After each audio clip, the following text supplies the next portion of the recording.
Okay, great. All righty. Okay, so good to see everybody. We're going to go to the second step. I titled it An Entrepreneur's Head, which means to establish the mindset that hopefully becomes an ongoing mindset, an ongoing perspective that allows a person to create, to keep creating, to be ambitious, to be expansive in his or her thinking, to establish that mindset and own it. And we're going to touch on that today. Next week, we're going to touch on what we've titled An Entrepreneur's Heart, which is the emotional state of being that allows the same thing: risk-taking, ambition, expansiveness, and great possibility. The idea being that as we highlight a couple of the elements of these things, many of which you know already, and put them top of mind and build on them, then they become rote. They become who we are and how we process things in life. And with that done, now that expansiveness, that risk orientation, that ability to be extremely ambitious and to have the courage to pursue these things becomes second nature. So that's the goal. In order to frame it, we want to just touch briefly on a discussion that the rabbis have. It was a very lengthy discussion on what's most important, limud or maaseh.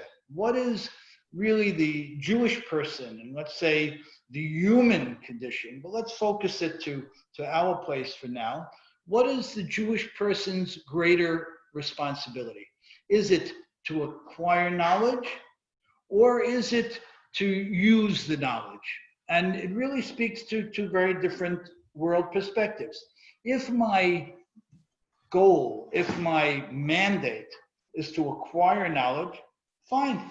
That means that I can do so in a dark room, all by myself, growing intellectually, and never having to challenge that knowledge by putting it to work, by engaging others, by confronting a real reality. And in fact, many of the ancient religions ended up there, that ikar is limud, that's really where a person should be focusing his or her overwhelming attention. So we have monasteries, we have separate reclusive situations where people will focus almost uniquely on growing intellectually, understanding themselves, God, and the world to the greatest extent that they can. And based on that allows that human grab to perfection. The other side says, well, God put us in a physical venue, the idea being to interact physically with our world, and therefore the ikar, the most important, is the maaseh, is the action. So the purpose of limud, of learning, is to grow in terms of practice. And that would mean that I end up with this cycle where it's learn more, do more, learn more, do more, learn more, do more. Now, what does that mean? It means that a person has to be a master of change, willing to be shown through his action that his knowledge was incomplete, maybe, or his knowledge may have been even wrong on this issue, because he's putting it to the test, he's putting it to task. Our rabbis end up, as you would imagine, that the ikad is action, the most important is action, but the idea being that there should be this ongoing process of learn more, do more, learn more, do more. Good. That puts a great responsibility in terms of all of us. It means A, that we're supposed to be constantly growing intellectually, and B, we have to understand enough of what we've learned to put it to task, because a lot of what we learn is typically just a wash through. I got it, I was inspired by it for a time, and now I move on. But what the rabbis are saying is, sorry, lilmod, lilamed, lishmor, la'asot, ulkayem. What does that mean?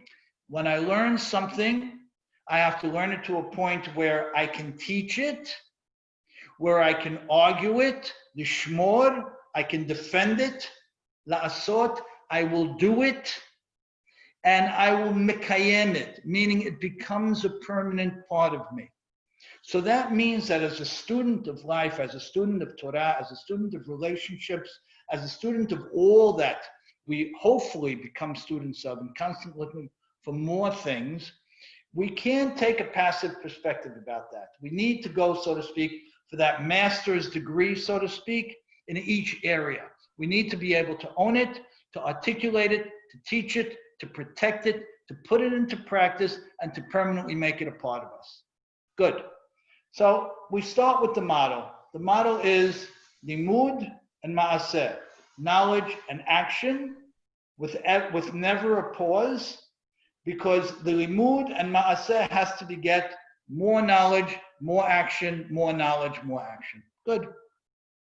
HaKadosh Baruch Hu gives us a promise on that can be highlighted or reminded to us in two very famous passages. One is, meaning in the Shmoneh Esrei, in the Amidah that we say every day, 3 times a day to the men, we say that you give us the opportunity to have the insight, the knowledge, to have a relationship with you, the absolute truth and absolute reality, to have the knowledge for that, da'at. And you're one of the teachers of humankind, binah. Binah is understanding, but what binah means is the ability to distinguish and discern the subtle differences between things. So what is introduced here, and it's accentuated by a pasuk in the Chumash, which we'll talk about in a minute. What's introduced here is that HaKadosh Baruch Hu becomes a partner with us in our learning. So HaKadosh Baruch Hu says, listen, you're willing to take on the learning, you're willing to take it on to a point where it's functioning, where you can teach what you know, then HaKadosh Baruch Hu says, guess what? I'm going to become a partner to that learning. I'm going to aid and assist. And we see it in something that we've quoted before in other contexts, that where in the building of the Mishkan, HaKadosh Baruch Hu turns to those who would be running that and constructing, and these newbie carpenters and artisans, because of course in Egypt we were only slaves. We didn't have these artistic capacities and capabilities. And he sees people with this creative energy and this willingness to learn bubbling up in them. And he says, meaning, you want to learn, you want to grow, you want to be able to reach for more intellectually. HaKadosh Baruch Hu says, I'm going to charge your learning with more than intended benefit, meaning that if I worked X amount of hours to know something, and that X amount of hours of study should yield Y amount of result in terms of my reservoir of knowledge or my ability to understand something complex, HaKadosh Baruch Hu says, V'lev kol chacham lev natati chokhmah, meaning those of you who commit to learning on the level that we talked about, to teach it, to own it, to make it a permanent part of who we are, God says, I'm going to weigh in from time to time and give you a little bonus. Meaning, if your learning should have taken you from here to here intellectually, I'm going to bump you to here. If the breadth of your capacity to understand should have gone from here to here, based on the time you've committed, I'm going to take it to here. God is involved in the process and says that to the point that a person is committed to his or her learning and is sacrificing for it. Well, then, guess what? I'm your partner, and I'm going to be with you on it, and I'm going to bonus you beyond what you've worked for. Beautiful. So what does the entrepreneur want to be doing here? The entrepreneur, first and foremost, is that perpetual student. The entrepreneur is the person who first reaches back to what we talked about last week, which is to understand what HaKadosh Baruch Hu envisions for us, that possibility to become his eternal partner in creation and be creating and carrying on his creative process forever until our last breath, and be imaginative in that perspective. And then to enable that to happen, we've got to make the commitment to be perpetual students. There was a very successful book a handful of years ago, some of you may remember it, called Who Moved My Cheese?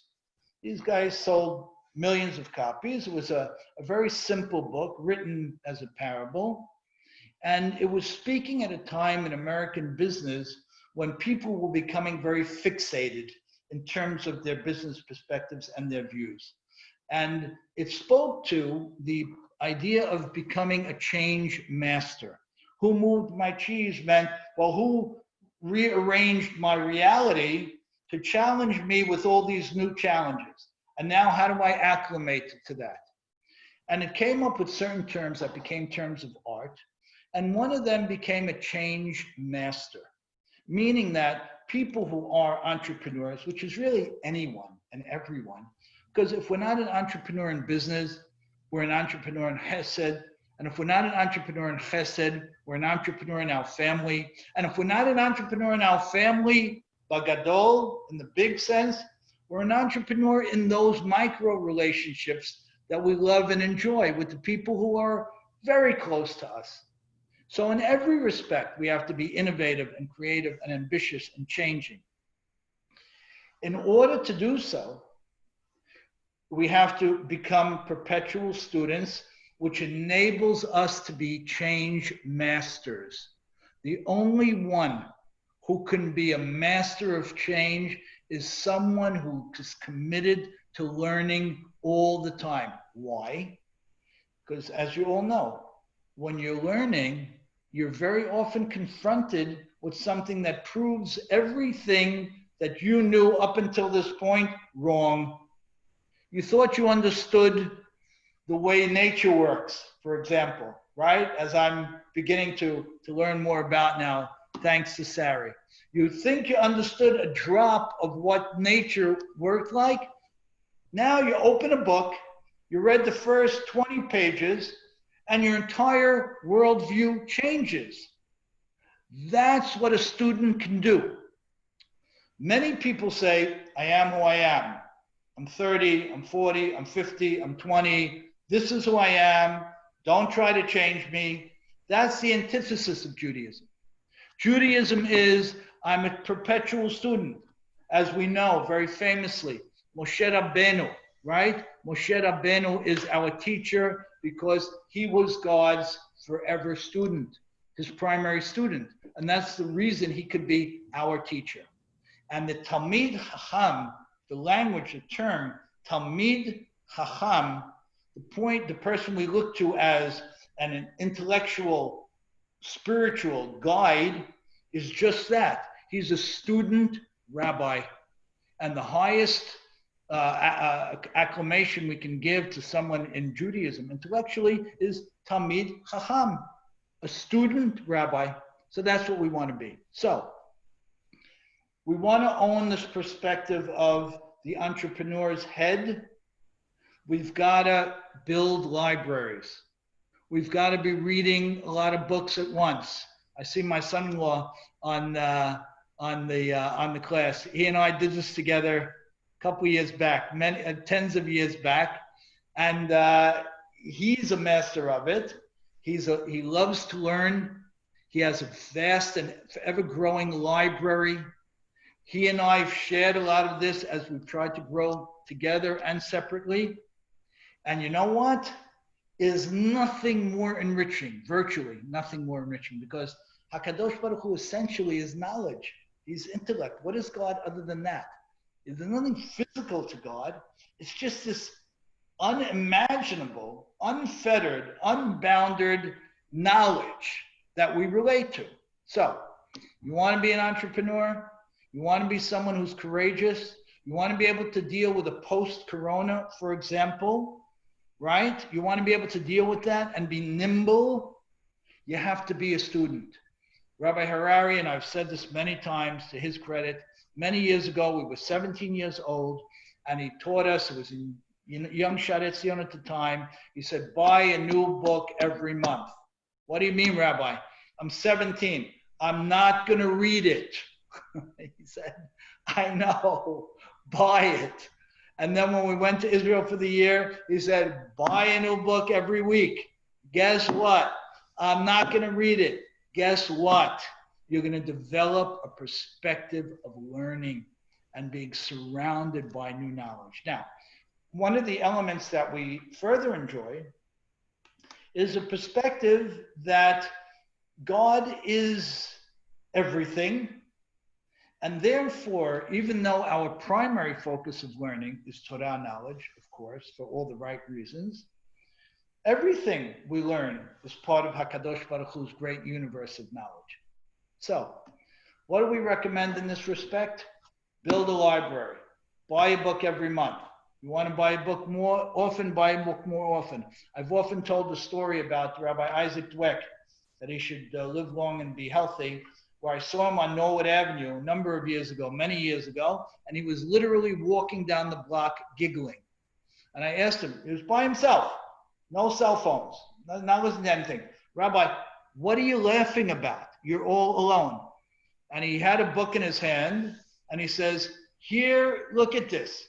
This is a man's life's work that I own for $20. How spectacular is life? To a point where he was laughing out loud. And he's right. And there's never been an easier time to acquire knowledge. So, step one in entrepreneurship is understand HaKadosh Baruch Hu's mandate. Step two, become a perpetual student. Don't be afraid to learn. Be confronted. And obviously, as many of us have spoken about before, the goal is each month to amass more knowledge and to amass more difficult things. I want to know more, and what I want to know should be more difficult than what I knew last month. So I want to add to my knowledge base, and I want to stretch the muscle, right? Stretch it like you would do in an exercise. I want to tear the intellectual muscle a little bit and break my head and walk out of a book or a chapter or a class understanding 20, 30, 40%, but keep going at it, because the next time I'll understand 45%, and then I'll get it to 60% and so on. Good. Once we have that commitment, and like some of us have talked about before, a person should be learning every single day, and he should be a Baal Sefer, he or she. The book should be his, on his desk, and he should have places open and closed, and markings and highlightings and notes in the margins and so on. Then once we do that, now we can engage the alta learning, so to speak. This other area of us that HaKadosh Baruch Hu built into us, that's essential to be an innovator, someone growing and building, and an entrepreneur. And that is the Ratzon Elyon, the higher will. So let's just map this out quickly. HaKadosh Baruch Hu creates man and woman, and then moves them to this non-reality reality called Gan Eden, which man soon rejects because he says, you know what? If it's all given to me, it doesn't mean much to me. I want to break my head. I want to sweat. I want to create. I want to fail. I want to build. To colloquialize it, I want to be an entrepreneur. But in the process, after HaKadosh Baruch Hu puts man in Gan Eden, in the Garden of Eden, he adds something to him coming from left field, so to speak. And what is that? The Torah says, Vayipach ba'apav nishmat chayim, that HaKadosh Baruch Hu breathes into man this breath of life.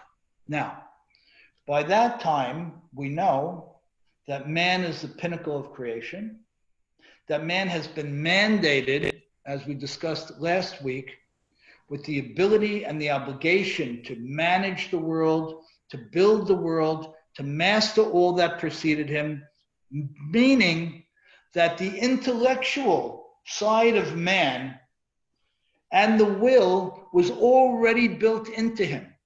Because had it not been already built into him, then there's no way that God could have mandated man to run the world. So rationale, reason, intellect, the ability to make decisions, all built into man by this point. Now, what HaKadosh Baruch Hu says is, I've got to add something to that. Some call it the ability to make choices, which is absolutely correct. We would say that we call it in Hebrew, Ratzon Elyon, or the higher will. Now, you really can't make choices without a higher intellectual will, meaning without the ability to ignore intellect, rationale, and reason, and go with something beyond that. Let's use a very straightforward example. We know when you fall in love with someone, you make a decision, you make a choice to marry someone. Effectively, it can't be a decision. It has to be a choice.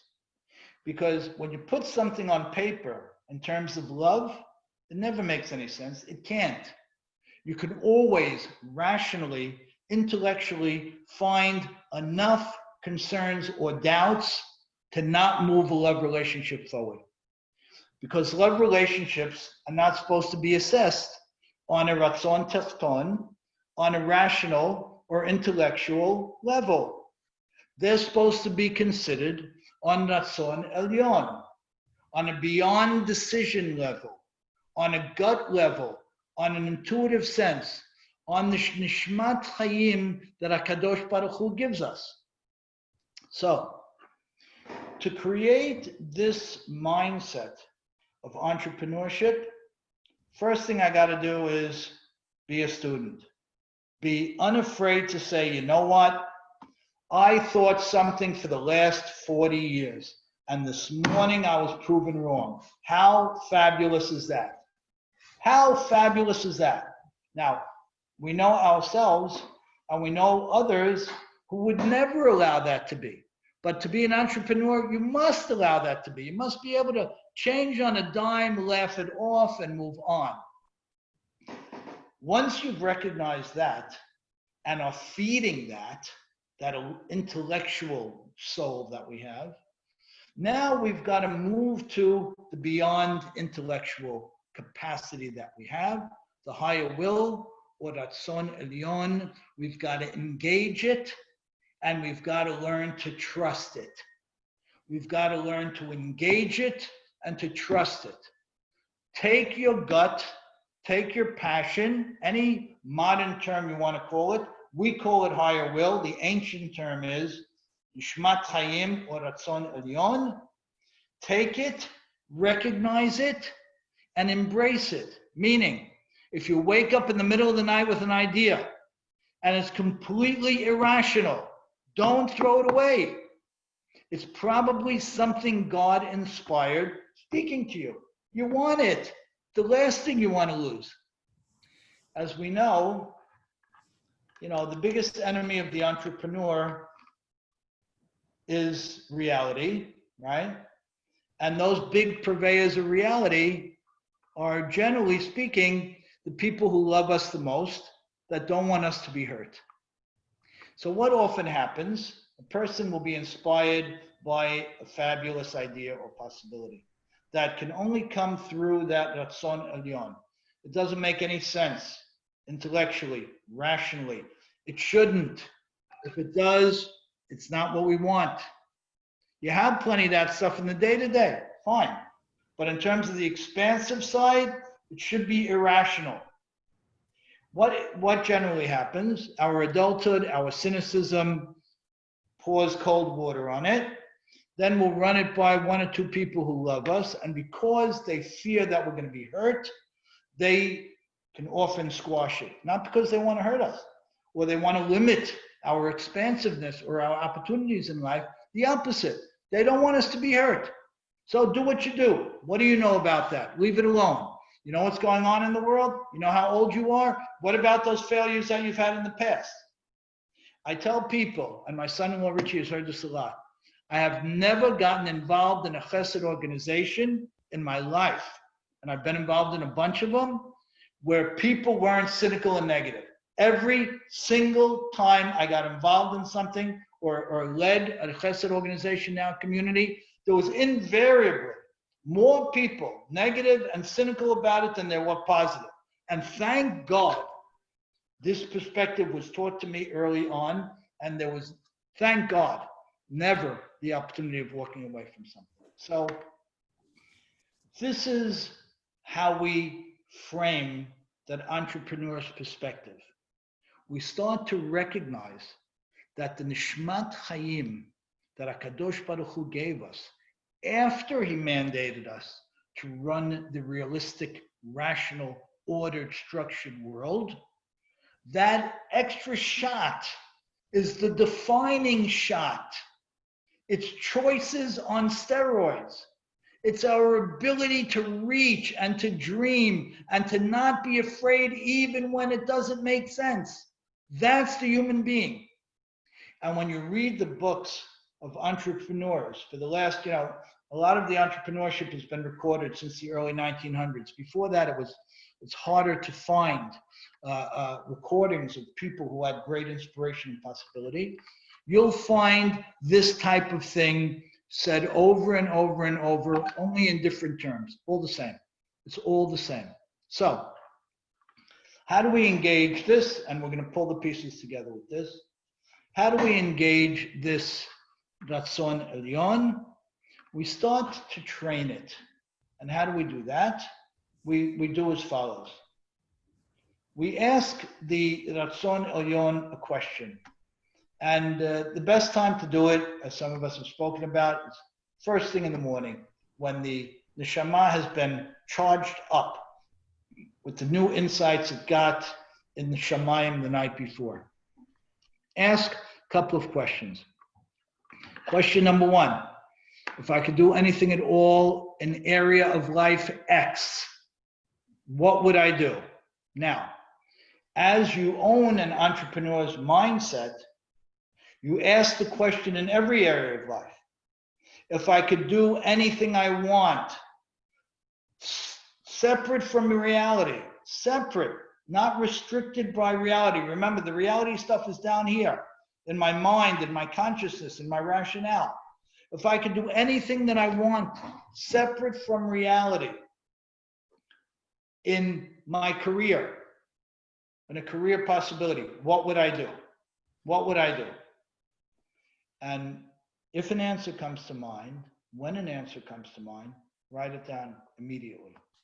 Don't evaluate it, don't edit it, don't weigh it, don't anything it. Just record it. Because in its pristine sense, in its pristine state, it is the perfect idea. Now, the idea may evolve and change as time goes on. That's fine. That's absolutely fine. But when it's captured in its raw Ratzon Elyon state, it offers immeasurable possibility, and it's more likely than not Hashem inspired. So, first question I have to train myself to ask so I can engage my higher will, my Ratzon Elyon, is if I could do anything at all in a career-oriented area of life, what would I do? Forget about what my day-to-day is. Nobody's telling you to walk away from the day-to-day. Nobody's assuming that you're going to abandon anything. The day-to-day is going to function well and as well as it does and better based on the rational and the logical side of us, the capacity that we have. This is separate. It's my toy. It's my dream. It's my possibility. If I could do anything, what would I do? A. B. Write down the answer. Unedited. No cynicism allowed. No input from anybody else at this point. This is the great middle of the night and early morning stuff, or any time that it comes. Good. So the second question that needs to be answered when you ask the higher will this question is, when I think about this type of thing being a part of me and my life, how does it make me feel? And the The tip off here is that if the answer to question number 2 is excited and scared, now you know you're onto something. If it's ambivalent, then the idea might just be you capturing somebody else's thing that you heard about, that somebody mentioned to you. You know, nowadays everybody should be engineers. Nowadays everybody should be X. Nowadays everybody should be in real estate, whatever it might be.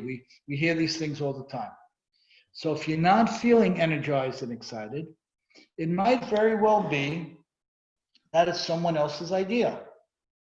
But if you're feeling pumped, if you want to laugh and giggle out loud and scared, then you know you're touching into that godly extra that he gave uniquely to us, that enables us to live as entrepreneurs.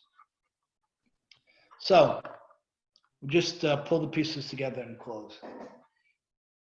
There are certain people who are serial entrepreneurs. They never stop growing. Maybe it's in the career area, chesed area, family area. Generally speaking, an entrepreneur is an entrepreneur is an entrepreneur in every area. And the people you see as entrepreneurs in chesed are doing similar kind of stuff in business. They're malleable. They're youthful forever. They're creative forever. And they're also, generally speaking, pretty fabulous parents as well. Because here again, they're committed to self-renewal. They're not stuck in anything. So if child A is a certain type child with certain needs, and child C is completely different, they don't force model A onto child C. They're completely cool with completely remaking themselves to address the needs of this child who came from the same two people. We all know that that's generally what happens, right? Children are so different. And if I can remake myself, of course, with my core values invariably staying the same, obviously, and I'm an entrepreneur as a parent, I'm probably a lot more successful in that respect as well. So, what do we do? How do you start in terms of an entrepreneurial dream or possibility? Not by networking or figuring out where you're going to raise money or any of the stuff that we'll hear very often. How do you start? You go back to the story of Bereshit, as we did last week, and you review this phenomenal opportunity and demand and mandate that HaKadosh Baruch Hu laid out for us. And then B, you become his partner by becoming his study buddy, by growing intellectually, ideally every day. And you get that machine running. And then what do you do on top of that? After you've engaged on a rational or logical level, then you engage on a beyond logic level. And you start to see things. And you start to feel, call it my passion, call it my gut, call it my intuition, call it whatever you want. But engage it regularly. Learn to trust it. Learn to use it. Don't edit it. Don't be cynical about it. Don't be an adult. Don't be realistic. Just let it live. And if this is a starting point, this is from where we build and grow. Good. If anybody has any thoughts or questions, anything you want to add, please just unmute, and happy to. Everybody okay? Great. Thank you. All right, everyone. Great to hear. Great to see everybody. Wait, Ricky, I want to ask you something. So could we safely say that limud leads to action? Beautiful question, Sarah. No, we can't. We can't. You can't? The only way limud leads to action, is if I'm committed to bring my limud to action. Fabulous question. That's the core of the issue. You hit it perfectly. Because for a lot of people, limud may not lead to action. For other people, action doesn't draw back to limud. Because it's hard to do both. Many people are satisfied with action, knowing what they know. They're grounded in what they know. Other people, they say, you know what? I'm a studier. And what I do on a practical level is less important. The real challenge is both. We mood only leads to action if I am oriented in that way. And I'm committed to it, and I almost force it to happen. Thank you. Right. Thank you, Ricky. Great to see everybody. Thank Thank you. you. Take care. Bye, We'll see you next everybody. week, God willing. 11 Thank o'clock. you. Bye. Bye-bye.